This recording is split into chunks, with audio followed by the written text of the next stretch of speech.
Before this video starts, guys, I want to give you guys a bit of a quick update. This video will be out tomorrow, which will be Wednesday. I'm making it obviously here on Tuesday afternoon.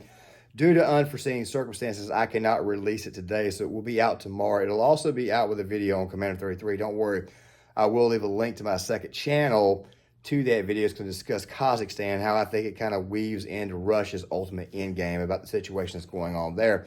Also, something else too, I'll have a video out on Thursday about the supply chain shortages, and I will also have another video on Friday on Commander 33. This will be me 2 videos on Claymore, 2 videos on Commander 33. We'll be discussing the mandates in the military. Now, with that right there out of the way, guys, let's go ahead and get into this video, which, by the way, is a very, very deep dive on what I think is about to happen, and something that I think you guys might want to avoid. So let's go ahead and dive into this. Oftentimes, guys, I have said things on this channel like, if your brother's wrong, your brother's wrong. I've also made a misjudgment of character before. Now, really, really quick, I'm not making a mea culpa or anything like this. I'm just doubling down on something. And what I'm talking about, of course, as you guys saw in the thumbnail, Dan Crenshaw and MTG.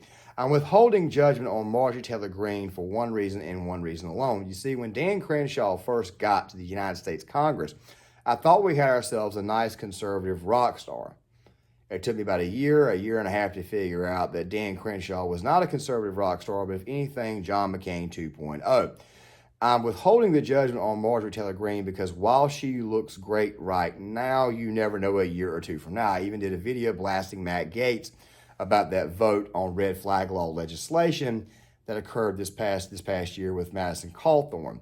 So far, I've not seen anything to not have me stick to that, but at the same time, though, you never know. I want to withhold judgments. It's very, very important why you should allow yourself at least a year before you decide to pass judgment or make an actual strict judgment call. You never know.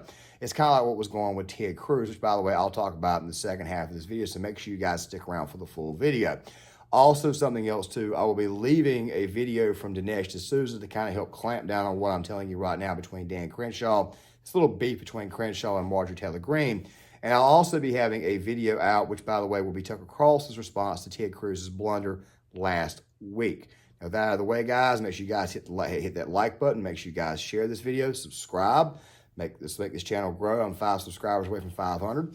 Also, something else, too, for the algorithm purpose, like I said, make sure you guys hit that like button. Also, stick around for the full video because this is a very, very deep dive. Now, Dan Crenshaw and Marjorie Taylor Greene, and this right goes back to if your brother's wrong, your brother's wrong comment.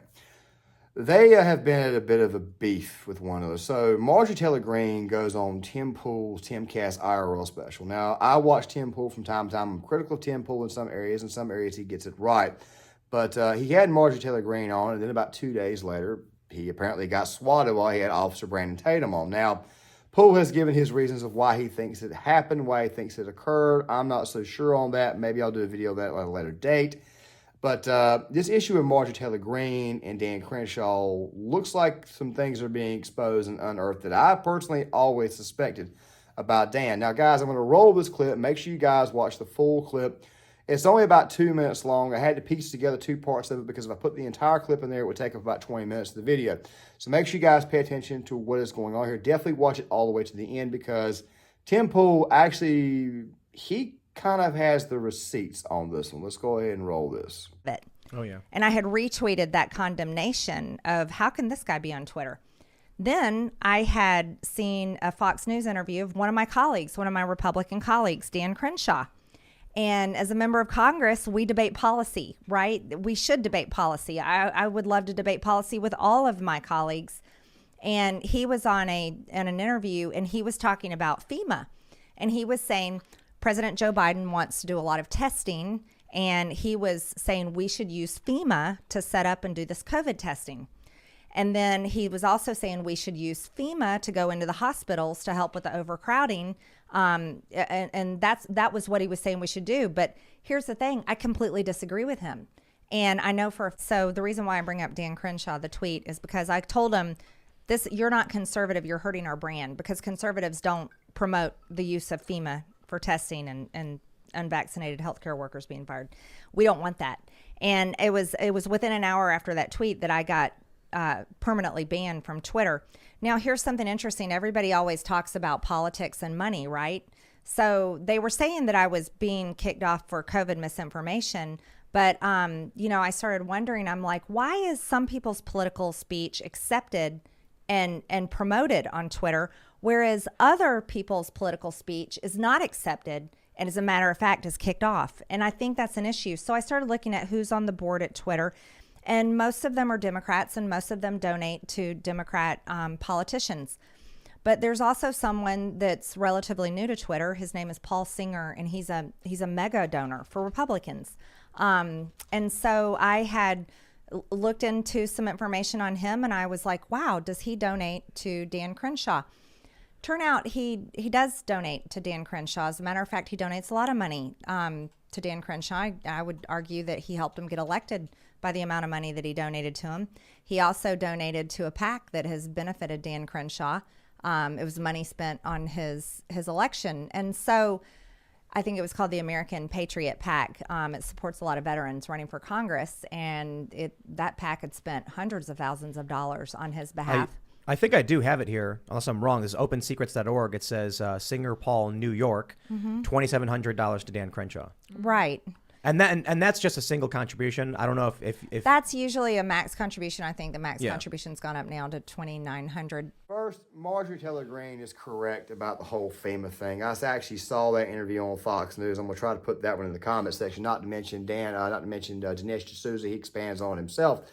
That is not a conservative principle. It really and truly is not. Okay, it is actually dangerous. It's very dangerous to suggest that FEMA be involved in distribution of vaccine and also being used to replace displaced healthcare workers who got fired, by the way, because of the BS vaccine mandates in blue states. I think this is very, very dangerous. And once again, it shows that Dan Crenshaw, of course, is just a giant neocon and he's hoodwinked the hell out of conservatives. I mean, you ever think that maybe, him, I don't know, doing The View, him doing, and by the way, that video of him on The View, they're actually very, very quite plush with him. They're very, very, how do I say, they're very, very friendly to him, where they wouldn't be with other conservatives, a la Donald Trump, a la Ben Carson, multiple others, Don Jr. They were not happy with those guys there. They treated Dan Crenshaw almost as good as gold. Also, what about this whole thing with Chris Evans? I've mentioned that there before. I thought it was very, very weird that he took that photo, especially with that glass eye, which, by the way, I know Dan got that glass eye legitimately, okay? Like I said, when I say your brother is wrong, your brother is wrong. It's because Dan Crenshaw is a fellow veteran, but of course he's been in favor of red flag laws, which will affect people like myself, okay? That will affect people, guys who were in the military who got out. It will affect ex-law enforcement, the people that you would want to have a weapon in case this shit hit the fan. Do you guys see what I'm saying? Crenshaw was done more to hurt his brothers than he has done to help them, okay? That's why I say when your brother is wrong, your brother is wrong. And the whole glass eyeball thing with Chris Evans seems more to me like he's sucking up to Hollywood. Chris Evans, by the way, I like him as Captain America, as acting, but Chris Evans is an anti-American liberal piece of shit, okay? Have you ever seen this guy's tweets? He is about as anti-American as you could get. I mean, come on. I mean, Marvel, you could have gotten a better guy. I mean, you didn't have to get as good of an actor, but you could have gotten somebody who's a little bit more pro-America, which Chris Evans is not. And here it is, Dan Crenshaw rubbing shoulders with this guy. Now, here's the next thing, okay? Crenshaw is now under fire again because, well, Crenshaw is now wrapped up in this scandal. Oh, by the way, Brian Mast was on that list too. Brian Mast is a fellow veteran like myself, but Brian Mast was okay with the TAP Act too. TAPS Act, yeah. He was okay with it too. Might want to get him out as well. You see, everybody believes that we're going to have a red wave this year. I personally, actually red tsunami. I think it's going to be a moderate red wave. I don't think it's going to be a red tsunami because there are too many crap birds in the Republican Party to primary out. Okay, that's what I'm trying to say. Crenshaw is one of them. Brian Mast is another one that you might want to get rid of. You see what I'm saying? Now, something else too, these donors, these anti-Trump donors that Marjorie Taylor Greene is talking about. Okay, don't you find it funny, and you're seeing it right now, that Dan Crenshaw is on Facebook. He's had people blocked from Facebook for exposing him. Also, at the same time, he's talking about the vaccine mandate being struck down by the Supreme Court, yet at the same time, he's telling the Biden administration, you need to use FEMA. This right here is about as big of Rhino Con bullshit as you can get. This guy's two-faced. He's playing both sides of the aisle. And then go on top of that, where then all of a sudden in the middle of nowhere, you get this whole thing where Ted Cruz decides to throw the Trump base under the bus during his entire speech the other day on the 1-6 committee. Now, I did not provide that clip. Instead, that clip will be provided in the Tucker Carlson clip that will be in the actual comment section, the actual description box of this video.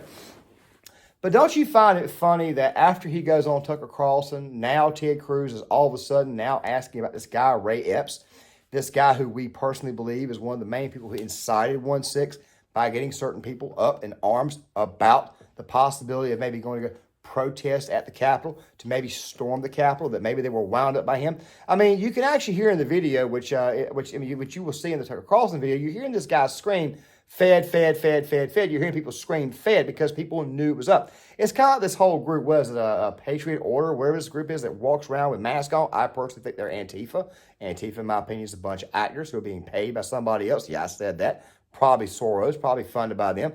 And now they're going around there with patriotic masks on and everything, causing up problems like in cities like Chicago, and also wearing khakis, which I think is very, very weird. I mean, it just screams Fed, all right? And Dan Crenshaw, for many years, in my opinion, or at least this past year or two, has screamed fake. Now, guys, really quick, I want to end this video on this note right here because here's a very, very deep take. I said a while back that I felt that Dan Crenshaw was aiming, at some point in time, he was aiming to run for the Senate and then eventually run for the presidency. He could be running to win it, or he could be running to lose it to another Democrat, like John McCain intentionally lost to Barack Obama. So what would be the perfect avenue for Dan Crenshaw to get the presidency? Ted Cruz throws his base under the bus. If Tucker Carlson had not put Ted Cruz in check the other night, then Ted might would be getting primaried out by Dan Crenshaw. You see, Dan's a Navy SEAL. That looks a lot better in the state of Texas for him to get that Republican nomination. Do you see what I'm saying? People think, okay, well, he's a Navy SEAL. They're just going to go ahead and vote for him anyways. Look, I'm a prior service Marine, okay? Don't you think that maybe in my position, if I was running for office, I'd want to use my veteran my veteran service to help advance me further? Dan Crenshaw is going to use it to try to advance his entire political career to get that Senate seat or the Senate seat involving John Cornyn. If Ted Cruz goes out there and he says what he says, and all of a sudden it gets back to the people of Texas that he said that he loses his base, he loses. Or he gets primaried out by someone like Crenshaw, and of course the state of Texas will vote for Crenshaw anyway because he's a Texan and he's a Navy SEAL. And next thing you know, you got a senator on your hand that's a bigger rhino than John Cornyn. Do you see what I'm saying? I think this entire thing right here, this entire situation with 1-6 being brought up stinks to high heaven. The more and more it continues to be brought up. And the fact that I think it was Sebastian Gorka called Ted Cruz and said, who got to you? And of course, now we know who the hell is pulling Dan Crenshaw's strings. Guys, it's very possible that a red wave could occur, but make sure it's not a rhino red wave. Get these people out. Those people whose names that you just saw on that list of those people who's involved in this trading ordeal, get them out. With all the retirements going on in the Democratic Party, you can primary these people out and you can put actual true America First people in office. You can get someone not like Dan Crenshaw in there. You got to make sure you vet these people, vet their positions before you put them in power. As you guys can see, Dan Crenshaw is kind of a bust, okay? Get him out of there. He obviously is not there for the right thing. He's there for nefarious means. Get him out. Guys, John Claymore, if you like the content, hit the like button, subscribe, share the video, sign up in the comment section, and I will see you guys later. Pure politics. I've been trying to get a hold of you. We met January 5th. We're patriots. We're patriots. Well, do you remember me from January 6th? I understand that, but I can't say anything. Are you still under investigation by the FBI? Are you a federal informant? Is there a reason why the FBI took you off the most wanted list?